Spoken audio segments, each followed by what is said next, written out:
Today we're going to be talking about how to draw koi fish in the style of a traditional Japanese tattoo. And not only am I going to show you the easiest way to draw koi, I'm also going to show you how I go from this to this and everything else in between. This is actually the first video in a new series of drawing tutorials which I'll be releasing weekly. So if there's something specific that you'd like to see, drop it in the comments below. So grab your iPad or some pencils and a piece of paper and follow along. So I'm going to be doing my drawing on an iPad today, but the same rules apply if you're using paper. If you are using paper, I highly recommend using tracing paper for the reasons I'll explain in a moment. I always start with the same few basic shapes, regardless if the koi is swimming up or down. First, make a couple of lines in the shape of an L. The longer vertical line is the body, and the smaller horizontal line is the tail. I then begin to turn the vertical line into an I shape.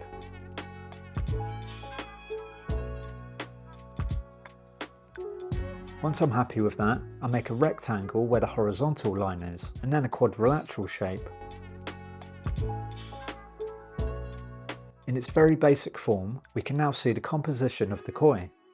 If you're using an iPad, it's helpful to save each of these steps as a separate layer so you have them for reference and other drawings later on down the line. You can also tweak them for different compositions, which I'll talk about later on in the series. Now I'm going to start very loosely getting in the head and fins.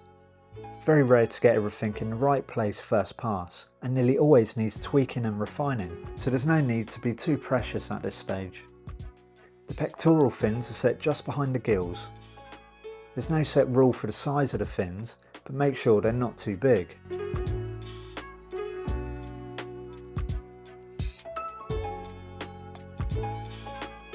At this stage of the drawing, it's important to add the lateral line. As the lateral line is an organ of the fish, it has no purpose to the drawing other than visually mark the side of the fish. There is one anal fin which is directly in front of the tail fin.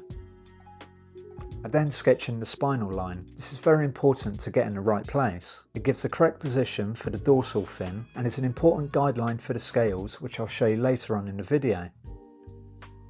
Once the dorsal fin goes in, the drawing starts to loosely take shape. I now start to refine the tail slightly. Again, it's important not to get too bogged down with perspective at this stage, and I'll show you a little trick in a moment to make that easier. It's worth noting that it took me years to figure out how to draw koi fish, and still to this day, it's one of the Japanese tattoo motifs I struggle with the most. Getting the right composition of the fish can be a real struggle and takes time. If you're creating a drawing for a tattoo, the next stage is the one you want to pay the most attention to.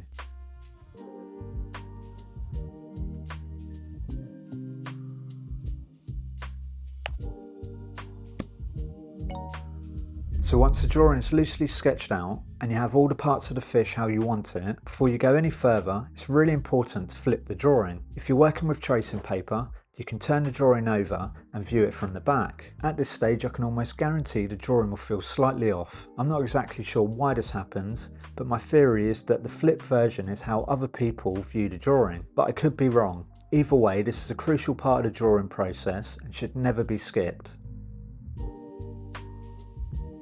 At this stage, I'm starting to pay closer attention to detail.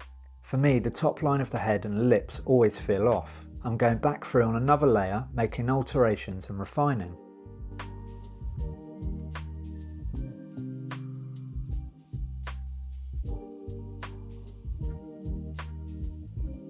Now I can also see that the dorsal fin starts a little too close to the head.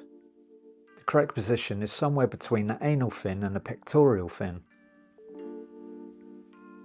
It may seem like I'm splitting hairs, but these little intricacies make a big difference.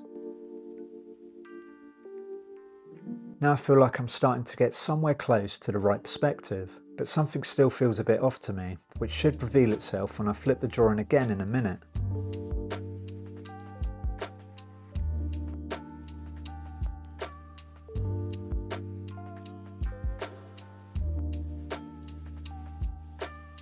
It becomes obvious that the head is not tapered enough towards the mouth, which I think is quite a distinct feature of a koi carp. This very slight alteration makes a huge difference and can be very easily missed if I didn't take the time to continuously flip the drawing and keep making these little changes.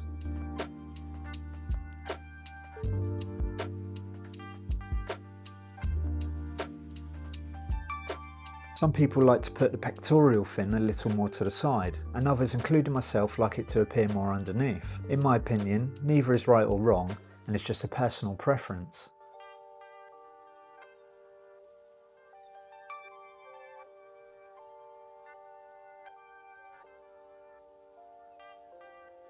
If you want to make the koi look a little more dynamic, you can add folds to the tail in various different ways. It's worth playing around with until you get the desired effect.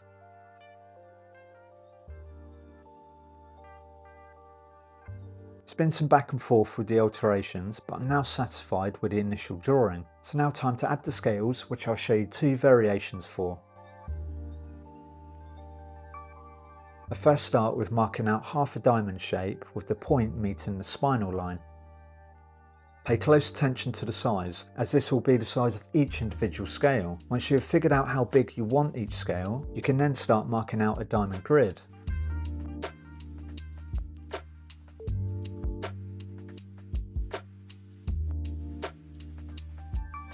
When the first row is in, I then go back and follow the original half diamond line in the opposite direction.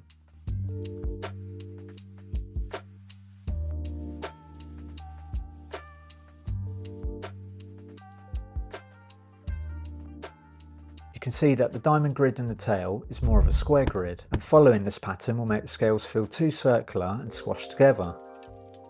It's worth playing around with the angle of each line so that when you follow the grid, each scale is more of an oval shape.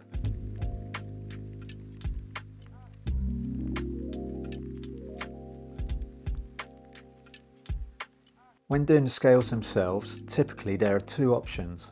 The first, you can stick closely to the grid shape and do diamond shaped scales, or the second is more of an oval shaped scale, which I'll be using today. Again, neither is right or wrong, just a personal preference.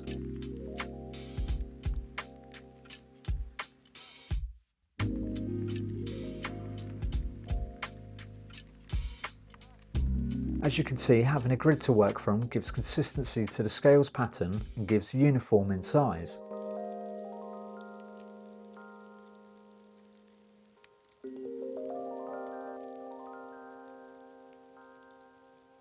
So finally I have everything in place exactly how I want it. One last time, it's worth flipping to make sure that the drawing looks exactly the same both ways. Once I'm happy, I go through with a final line and adjust in very fine details as I go along. I do this with a darker tone so I can see clearly what I'm doing. If you're working with a pencil and paper, I recommend using three colours for this process: yellow, red and blue, working from light to dark and refining the darker tones as you go along.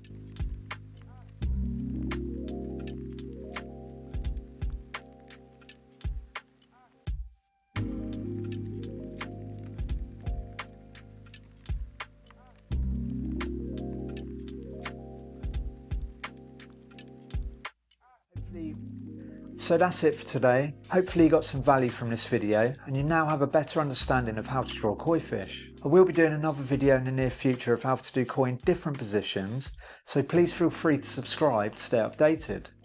If you have any questions, let me know in the comments below, and share this video with a friend if you feel like it would be helpful to them. Thank you for watching, and I'll see you in the next tutorial.